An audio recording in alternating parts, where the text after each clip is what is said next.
chapter is 24. Chapter 24. Textual analysis and evidence.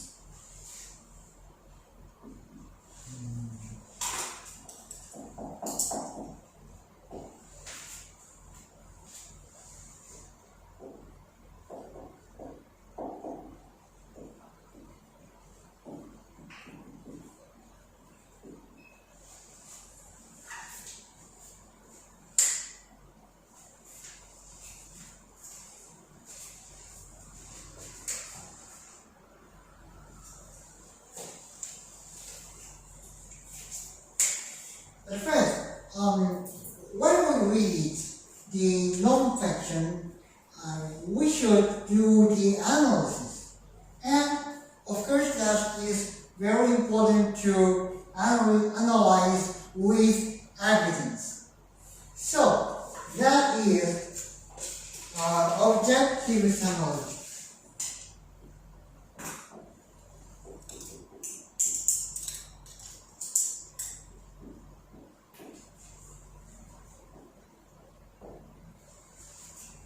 Objective summary.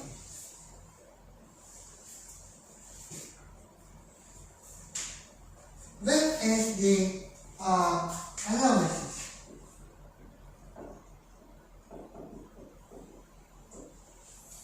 And only with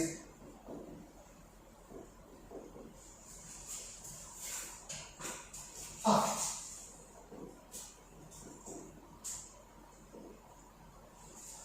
That will be the evidence, and not with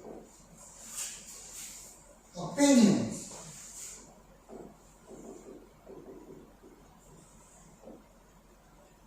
So, opinions and facts are the antonyms, so exactly you can understand.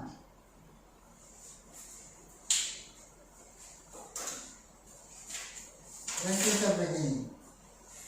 And for this objective summary, you can learn this fins.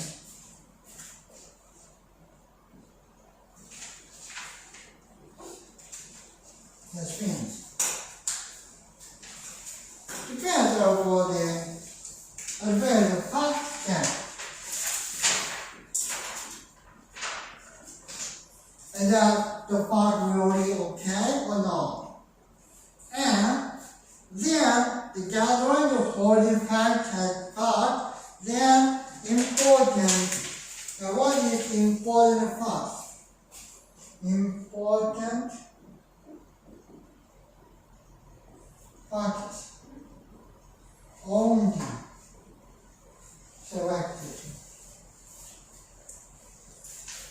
And no opinion.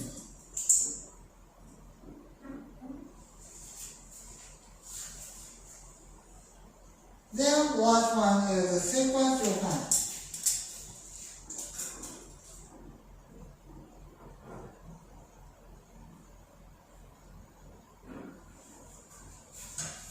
This is the way you combine the objective summary, how to make it.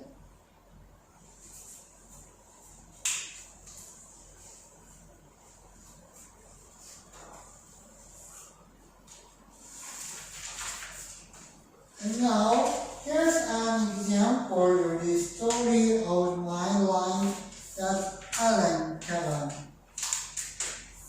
Now, let's take a look at and read. Every other day before the teachers come, I used to feel along the secret of the six blackboards in the hedge and glad at the sense of the smell, which the fish violets are in the lilies. There were two after a leaf to the temper. I went to find comfort and hide my hot face in a cool lips and breath. What a joy it was myself in the garden of flowers.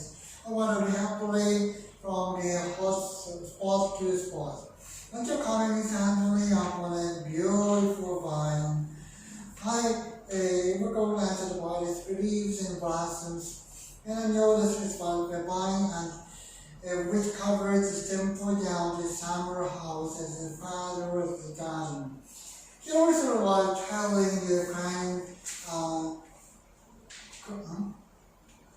calamities and dropping the adjustment and somewhere sweet flowers or the bad fatherlies and their fragile petals resembled butterflies' wings.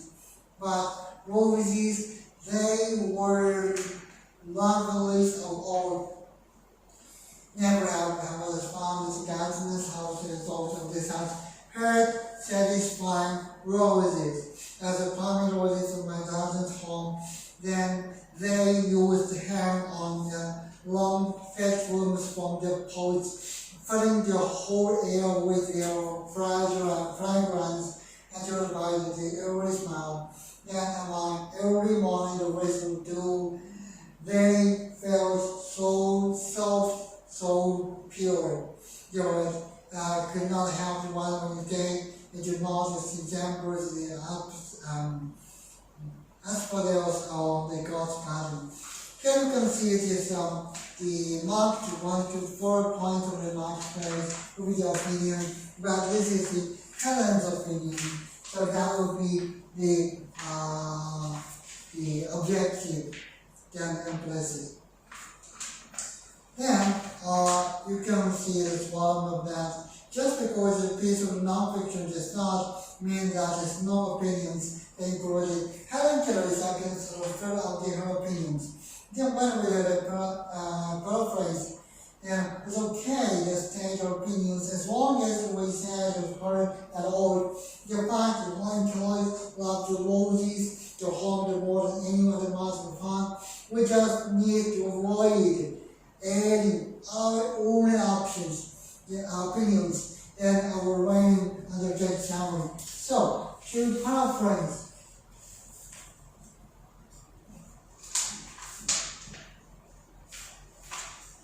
these are the Helen Keller slide.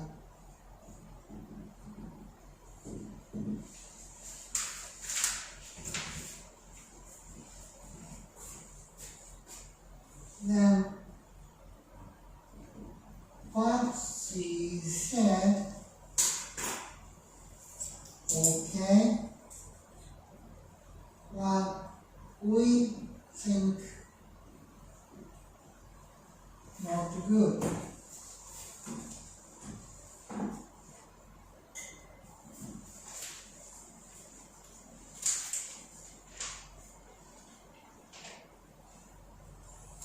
That is a paraphrase.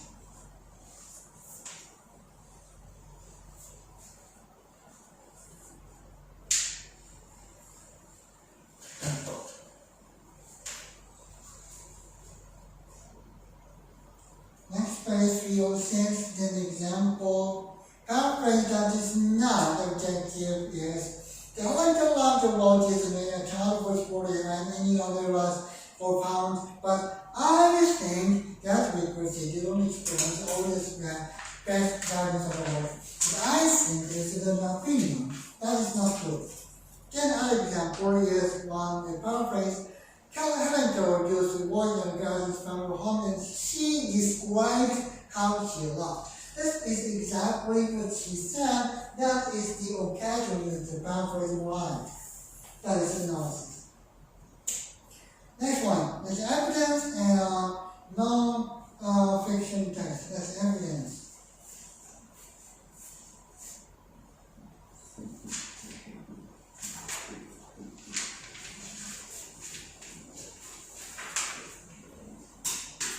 What kind of evidence we combine is that explicit evidence and the implicit evidence here. Explicit evidence is very easily you can find and plain stated. In other words, the implicit evidence is not primary, just implied. That is a big difference. And here's an example.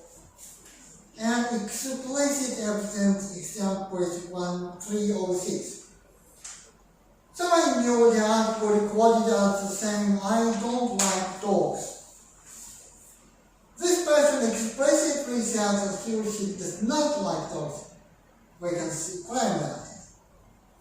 Then, next page, 307, implicit evidence example.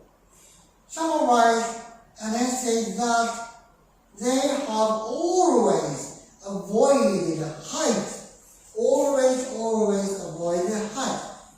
What does it mean? We can infer this person probably has a fear of heights and does not want a career as a mountain climber. That is inference. So, evidence to make inference.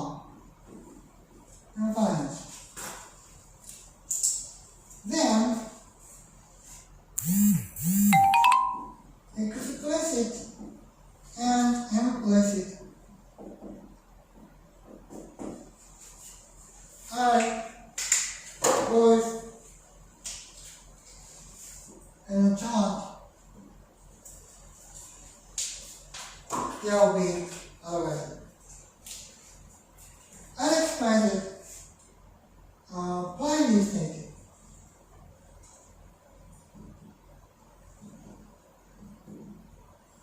Then implicit, implied.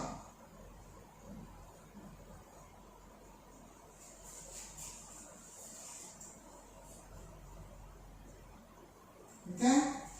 And both are can imply. And can imply. I don't want to can. But very big difference is denotative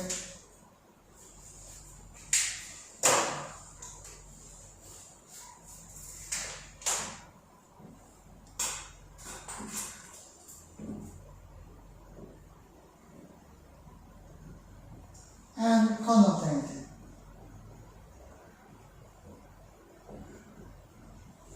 That is big difference.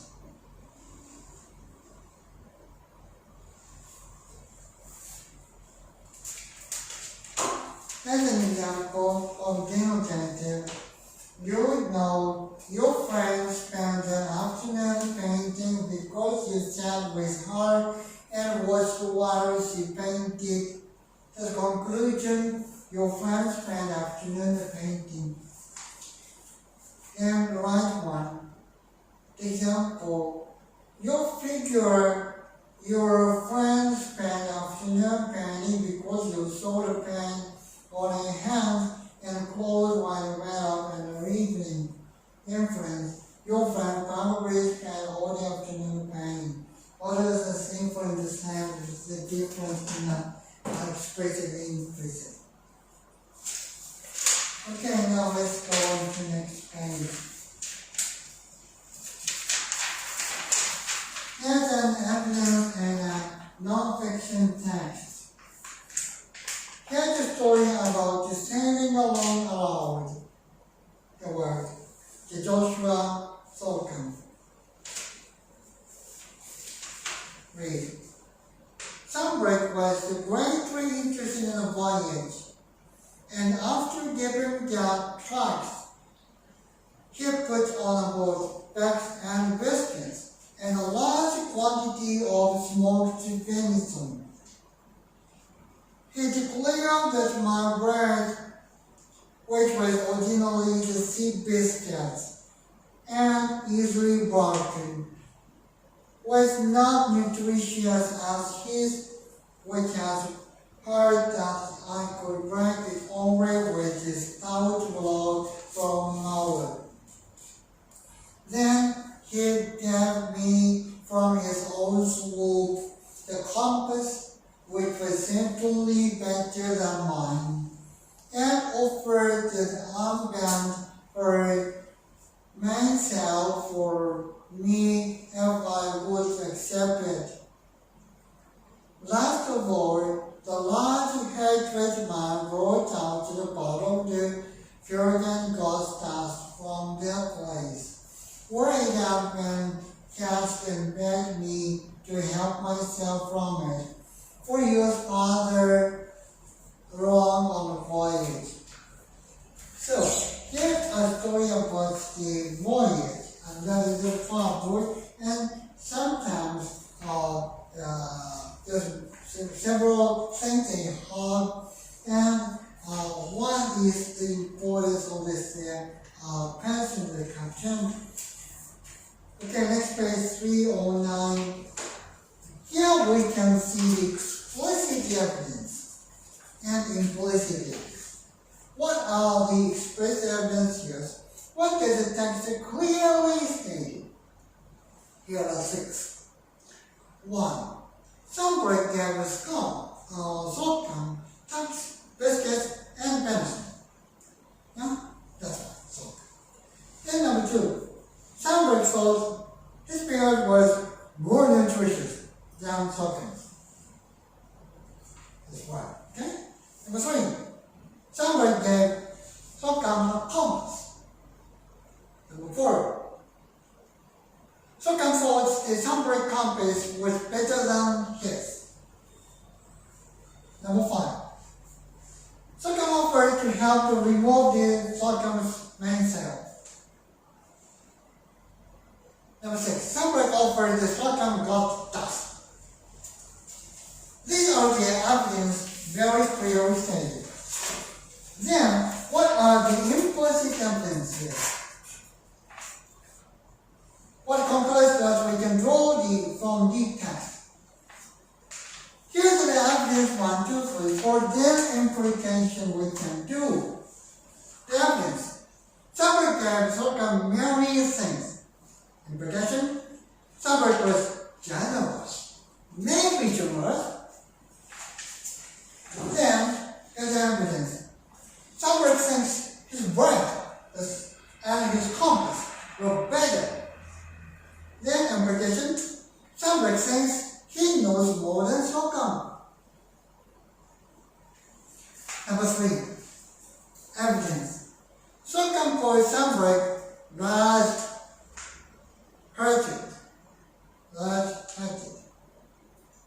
Then implication, Sotcam is grateful to Sunbreak.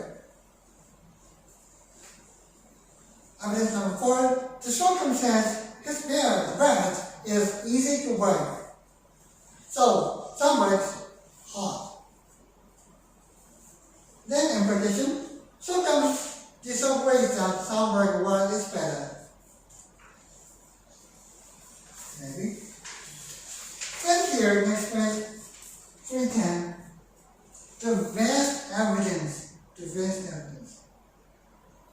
Most notification tells us full of evidence. But if we only want to prove the Sunbreak is generous, choosing the best evidence from the evidence will crucial, and we want to choose the details that will give the point quickly and convincingly. So now he's generous. We want to conclude. Then here's an example. Here's all the evidence about the gifts being given to them in our passage.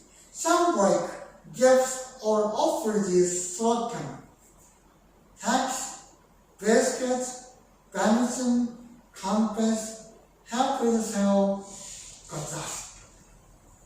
Which will be to number 1. If we can only choose one piece of evidence, which piece of evidence makes the Sunbreak seem the most generous?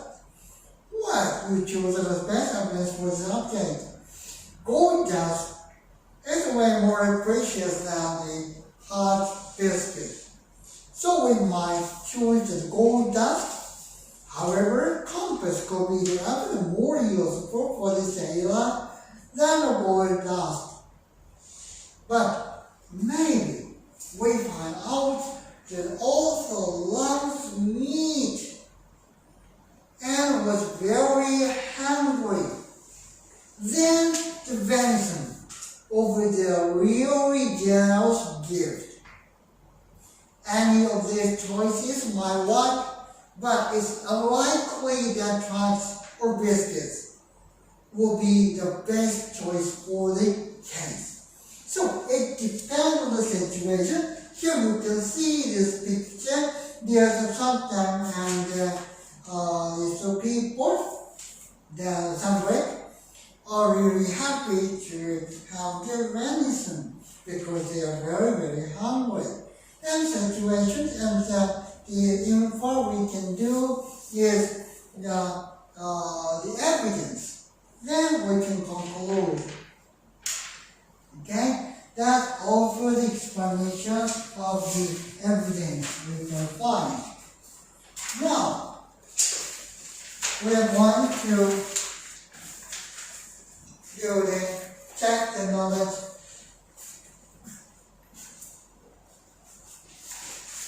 Question number 1.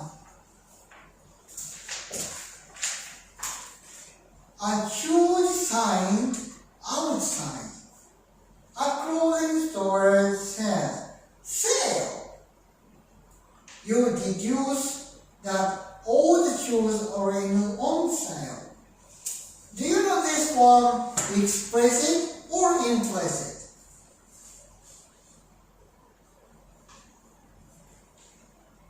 They know this sale. Explicit or implicit?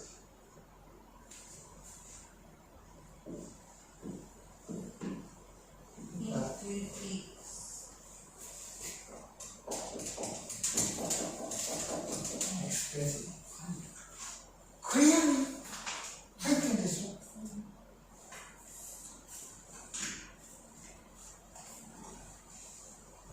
Very clearly stated on the sale, then you can see, oh, this shoe store, that's good. Now we can bargain it.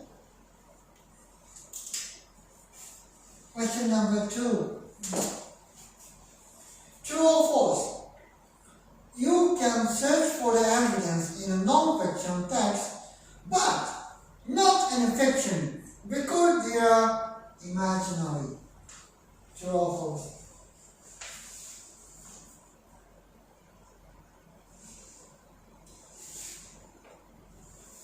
False. That's right, false.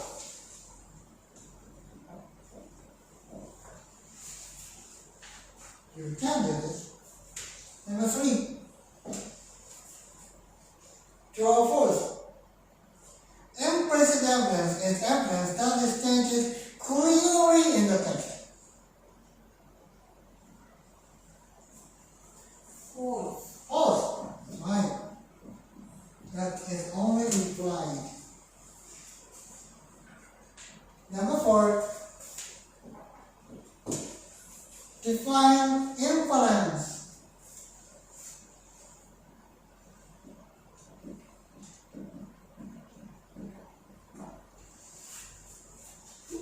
Define the days. Inference is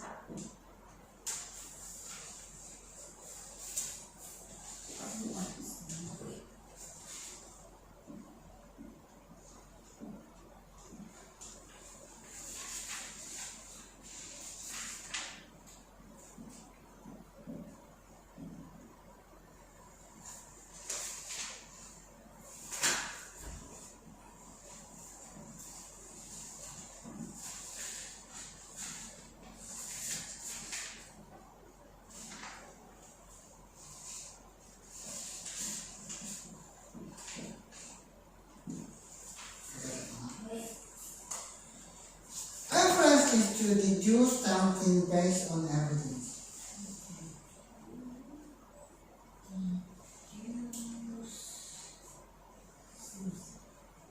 Based on evidence. Ulangan.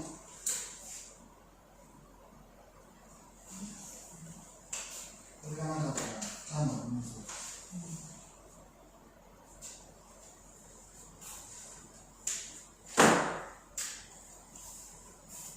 Number 5. True or false? Both non-fiction and fiction contain explicit and implicit evidence.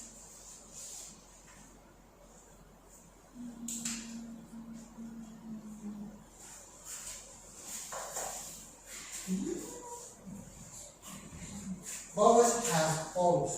Both have both.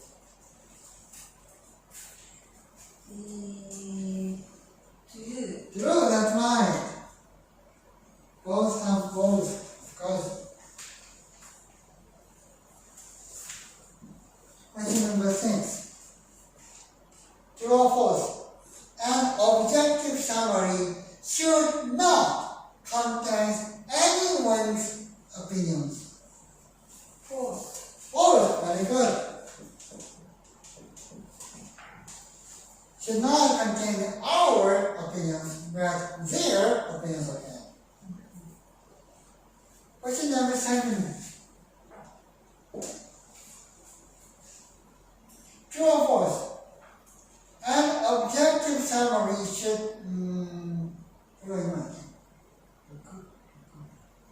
objective summary should not contain the opinions of writer of the summary.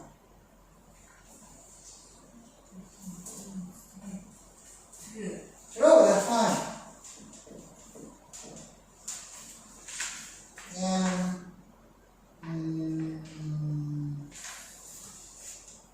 number 9 first.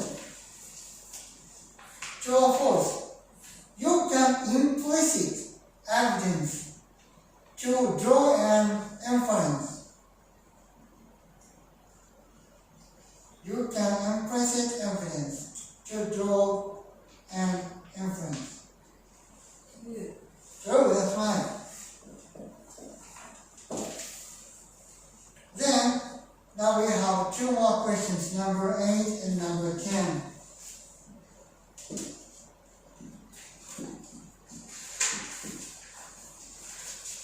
Question number 8. Read this passage from the personal recollections of the St. John's or Ark by Mark Twain. What explicit evidence shows the priest and John of Arc were better educated than the rest of the body? And what implicit evidence shows the priest thought it was important for John and Arc to learn read and write? The story is here. I was sent to the dormitory, and the priest, for the housekeeper, became a loving mother to me. The priest, in the course of time, taught me read and write, and he and I were only the persons in the village who possessed this learning.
Explicit evidence from them.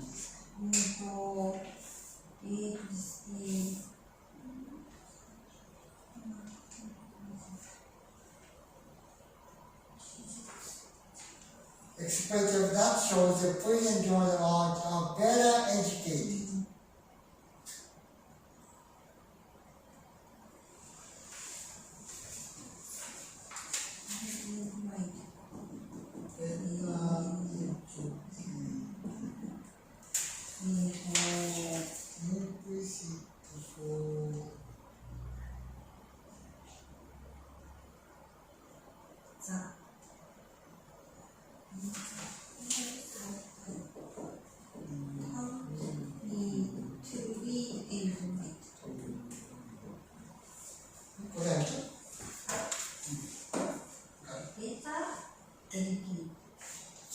question is here.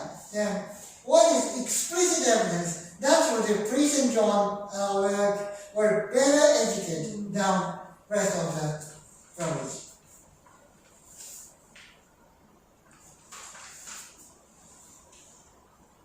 The answer is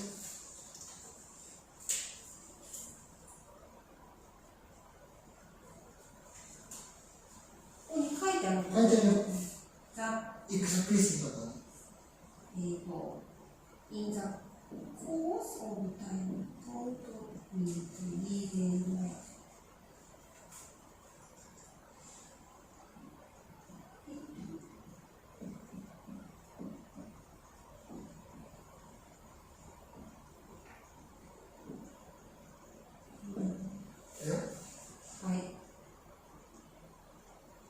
Only two of them the way and why. Lead in life はわかりました。Next one, 苦手だ。Impressive evidence for the they thought real life is very important.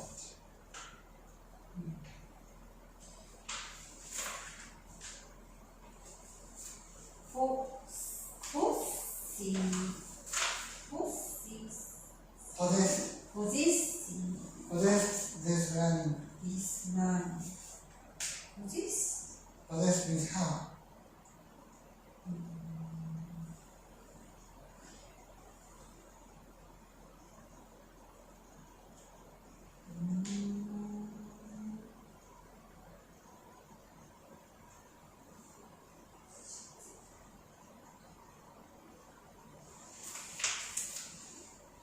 imply だから、インプレスだから直接書いてない。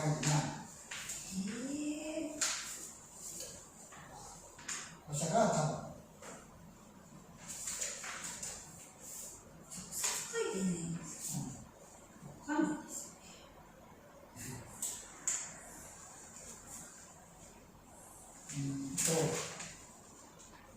直接書いてないってことは、書いてあることから、きっとこうだろうって言えるやつとか。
The priest was knowing how to wear white to spend time.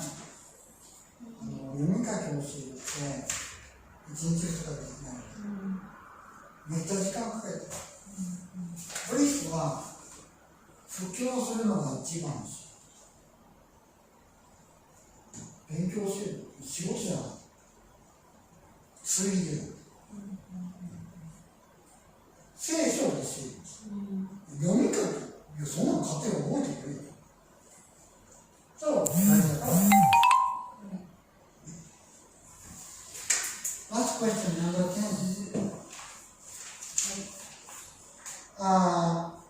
Explicit or implicit と答えるんですよ。どっちか。Your friend says, it's fine if you come over, but you can tell from the voice, she's too tired to have fun. So you decide to see her some other time. Did you use explicit or implicit evidence?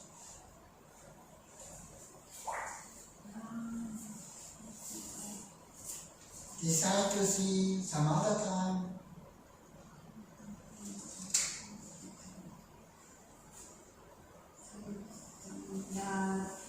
The implicit